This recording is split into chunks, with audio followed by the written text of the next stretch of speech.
हमारा एपिसोड वहीं से स्टार्ट होता है जहाँ पर युहाओ और वोंग दोंग दोनों ही एक साथ बैठकर एक दूसरे के साथ अपनी यूनिफिकेशन टेक्निक को प्रैक्टिस करना स्टार्ट कर देते हैं और उसी के साथ ही टियानमेंग भी उठ खड़ा हो जाता है और उठते ही युहाओ से कहता है, मुझे इस बात की जरा भी उम्मीद नहीं थी कि तुम्हें लाइफ में कोई ऐसा इंसान भी मिलेगा जिसकी के ब्रेथ तुम्हारे साथ परफेक्टली फिट आती होगी और ये पर्सन तुम्हें परफेक्टली फिट होता है। जो सुनते युहाओ कहता है, आखिरकार वोंग दोंग मुझे किस तरह से फिट आ सकता है? क्या मेरे और वोंग दोंग के दरमियान कुछ ऐसा भी हुआ है जिसकी वजह से हम दोनों को एक दूसरे के लिए फिट होना चाहिए? जिस पर टियानमेंग उसे बताता है, तुम दोनों की गार्डियन स्पिरिट की कंपैटिबिलिटी 100% है। जिसके साथ ही युहाओ कहता है, मगर 3 गार्डियन स्पिरिट्स एक साथ इस तरह से फोर्सेस को ज्वाइन कर सकती हैं क्योंकि मेरे पास तो सिर्फ 2 गार्डियन स्पिरिट्स ही मौजूद हैं और उसी के साथ साथ वोंग दोंग के पास भी सिर्फ एक ही गार्डियन स्पिरिट मौजूद है जो कि लाइट गॉडेस बटरफ्लाई की गार्डियन स्पिरिट है। जिसके साथ ही टियानमेंग युहाओ को बताता है, वोंग दोंग तुम्हारे से कुछ छुपा रहा है और उसी के साथ साथ रही बात तुम्हारी सेकंड गार्डियन स्पिरिट की, तो तुम्हारे पास ऑलरेडी एक सेकंड गार्डियन स्पिरिट मौजूद है जिसके के एट्रीब्यूट्स भी आल्सो आइस के हैं, जिसकी वजह से ही तुम्हारी गार्डियन स्पिरिट और वोंग दोंग की गार्डियन स्पिरिट दोनों ही एक दूसरे के साथ परफेक्टली मैच करती हैं। और रही बात तुम्हारी थर्ड गार्डियन स्पिरिट की, तो जैसे ही मैं एक इंटेलिजेंट स्पिरिट रिंग बनकर तुम्हारी बॉडी के साथ मर्ज हो रहा था, तो तब के वक्त तुम्हारी बॉडी में एक और गार्डियन स्पिरिट भी मौजूद थी जिसके पास एक गार्डियन स्पिरिट के कैरेक्टरिस्टिक्स भी मौजूद थे और वो तुम्हारी बॉडी में मेरे से पहले मौजूद थी।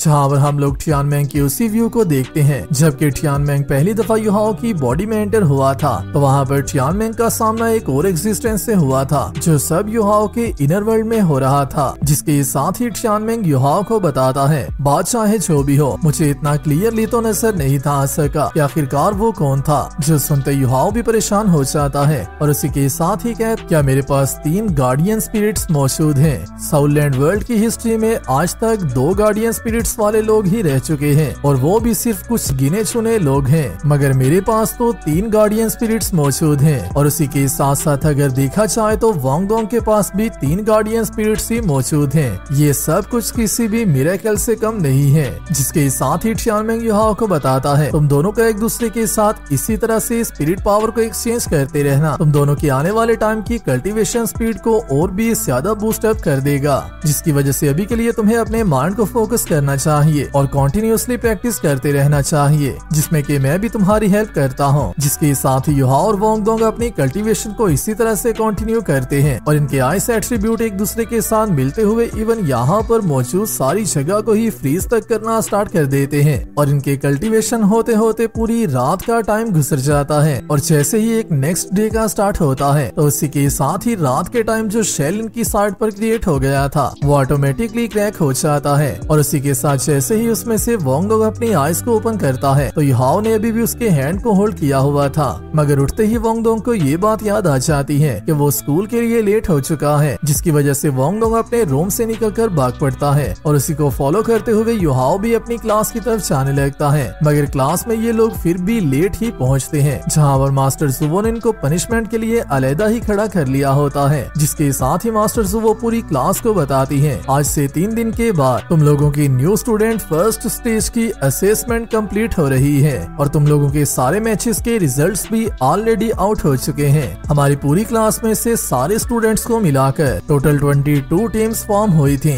जिनमें से सारी टीम्स और सारे स्टूडेंट्स ही फर्स्ट स्टेज को कंप्लीट कर चुके हैं और उसी के साथ साथ तुम लोगों की 22 टीम्स में से 14 टीम्स ऐसी हैं जो कि सीधा सेकंड प्रीलिमिनरी राउंड्स के लिए एडवांस कर चुकी हैं, जो कि एलिमिनेशन राउंड होने वाला है और इसी राउंड में तुम लोगों की जेन्युइन एबिलिटीज का पता चलने वाला है। और न्यू स्टूडेंट एग्जाम के फर्स्ट राउंड में इस मर्तबा टोटल 6 टीम्स ऐसी थी जिन्होंने के फुल विक्ट्री के रिजल्ट्स को हासिल किया है और उनमें से एक टीम हमारी क्लास की टीम थी, जिनको के पहले तो मैं गिफ्ट्स देना चाहती थी, मगर वो लोग आज के दिन क्लास में ही लेट आए हैं, जिसकी वजह से मैं उनके गिफ्ट्स को उनकी पनिशमेंट में ट्रांसफर कर रही हूँ। जिसके साथ ही मास्टर सुवो अपना लेक्चर स्टार्ट करने लगती हैं और उसी के साथ ही वोंग दोंग और युहाओ दोनों को क्लास में से बाहर जाकर पीरियड के एंड होने तक रनिंग करने का कहती हैं, जो रनिंग इन लोगों को अपने आर्मर्स को वियर करते हुए करना होगी। जो सुनते ही वोंग दोंग और युहाओ दोनों ही क्लास से बाहर रनिंग करने के लिए चले जाते हैं और इसी के साथ ही इनका लेक्चर स्टार्ट होता है, जहाँ पर मास्टर सुवो बाकी की सारी क्लास को लेक्चर देती हैं और वहीं वहीं पर वांगडोंग और युहाओ दोनों ही अपनी रनिंग कर रहे होते हैं। जो करते करते ये लोग काफी ज्यादा थक जाते हैं, जिसके साथ ही शाओ शाओ पीरियड के एंड होते ही सीधा युहाओ और वांगडोंग दोनों के पास आ जाती है और आते ही जैसे ही शाओ शाओ इन दोनों को मिलती है तो उसी के साथ ही युहाओ उससे पूछता है क्या कहीं मास्टर जुवो ने हमारे लिए कुछ और तो नहीं कहा, जिसके साथ ही शाओ शाओ उनसे कहती है टीचर ने हमें एग्जाम के बारे में कुछ बातें बताई हैं कि हमारे एलिमिनेशन राउंड के एग्जाम में ओपोनेंट्स की कंडीशंस क्या क्या होने वाली हैं और मुझे ऐसा लगता है कि हम लोगों के लिए इन मैचेस को विन करना ही बहुत ही ज्यादा मुश्किल काम होने वाला है, क्योंकि जितने भी 5 टीम्स ने इन प्रीलिमिनरी राउंड्स को विन किया था उसमें से बाकी की 5 टीम्स में से 3 टीम्स ऐसी हैं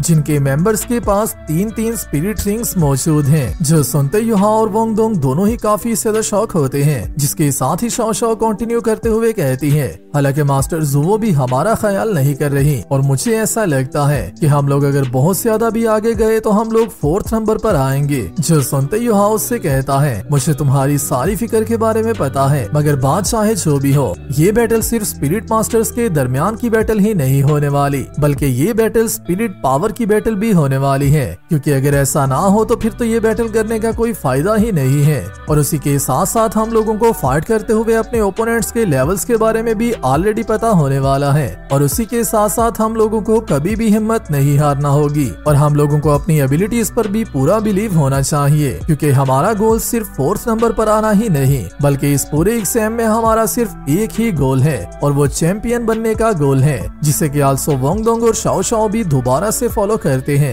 जिसके साथ ही ये लोग रात का टाइम होते ही अपने अपने क्वार्टर्स की तरफ चल पड़ते हैं और इसी के साथ ही युहाओ और वांगडोंग दोनों ही अपने क्वार्टर्स की तरफ जाने लगते हैं। जहाँ पर जाते ही रास्ते में युहाओ वांगडोंग से पूछता है तुमने मुझे ऐसा बताया था कि हम लोग इन मैचेस को विन कर सकते हैं। जो सुनते वांगडोंग उससे कहता है शाओ शाओ को लेक्चर देते हुए तो तुम्हारा कॉन्फिडेंस काफी ज्यादा था, मगर अभी के लिए तुम्हें क्या हुआ है। जिस पर युहाओ से बताता है मुझे खुद भी इस बात का नहीं पता कि हम लोगों के साथ आने वाले टाइम में क्या होने वाला है और उसी के साथ साथ हमारी गार्डियन स्पिरिट की फ्यूजन भी बहुत ही ज्यादा परफेक्टली काम कर रही थी और मुझे ऐसा लगता है कि अगर हम लोग अपनी guardian spirit fusion technique cultivation को मास्टर कर लेते हैं तो फिर हमारे इन मैचेस में जीतने के चांसेस और भी ज्यादा इंक्रीज हो जाएंगे। जो सुनते वांगडोंग कहता है गार्डियन स्पिरिट फ्यूजन टेक्निक कल के वक्त भी काफी ज्यादा स्मूथली काम कर रही थी, तो क्या तुम इसे ट्राई करना चाहते हो या फिर नहीं। जिस पर युहाओ काफी ज्यादा एक्साइटेड होकर सीधा वांगडोंग के सामने आ जाता है और आते ही उससे कहता है हाँ मैं इसे जरूर ट्राई करना चाहता हूँ और उसी के साथ ही अपने माइंड में सोचने लगता है ब्रदर टियानमेंग ने मुझे ऐसा कहा था कि वांगडोंग के पास भी मेरी तरह ही 3 गार्डियन स्पिरिट्स मौजूद हैं, जिसकी वजह से हम दोनों की गार्डियन स्पिरिट्स 100% तक फ्यूज हो सकती हैं, जिसकी वजह से हम लोगों को प्रीलिमिनरी राउंड्स के स्टार्ट होने से पहले ही अपनी गार्डियन फ्यूजन स्पिरिट टेक्निक को मास्टर करना होगा, जिसकी वजह से युहाओ और वांगडोंग दोनों ही दोबारा से अपनी गार्डियन स्पिरिट फ्यूजन टेक्निक को कल्टीवेट करने लगते हैं और एक दूसरे की स्पिरिट्स और स्पिरिट पावर को फ्यूज करने लगते हैं। जिसके साथ ही युहाओ कहता है हमारी स्पिरिट पावर की यूनिफिकेशन कल के दिन से भी ज्यादा स्मूथ वर्क कर रही है, मगर हमें अपनी गार्डियन स्पिरिट को एक दूसरे के साथ फ्यूज कैसे करवाना होगा। जो सुनते वांगडोंग कहता है मुझे भी इसके बारे में पता नहीं है, क्या कहीं इसके लिए हमें अपनी गार्डियन स्पिरिट को तो रिलीज नहीं करना होगा। जो सुनते सबसे पहले युहाओ अपनी गार्डियन स्पिरिट को वियर कर लेता है, जो कि उसकी स्पिरिचुअल आइस की गार्डियन स्पिरिट होती है, जिसके साथ जैसे ही युहाओ ऐसा करता है तो उसी के साथ ही वांगडोंग भी अपनी गार्डियन स्पिरिट को वियर कर लेता है, जो कि लाइट गॉडेस बटरफ्लाई की स्पिरिट होती है, जिसके साथ ही इनकी गार्डियन स्पिरिट से एक दूसरे के साथ फ्यूज होना स्टार्ट हो जाती है। और इसी के साथ ही हमारा पार्ट 1 यहीं पर कंप्लीट होता है। वीडियो अच्छी लगी है वीडियो को लाइक कर दो और नेक्स्ट आने वाली वीडियो के लिए चैनल को सब्सक्राइब लाजमी कर लेना। मैं मिलता हूँ आप सबसे नेक्स्ट वीडियो में, तब तक अपना और अपने प्यारों का ख्याल रखियो।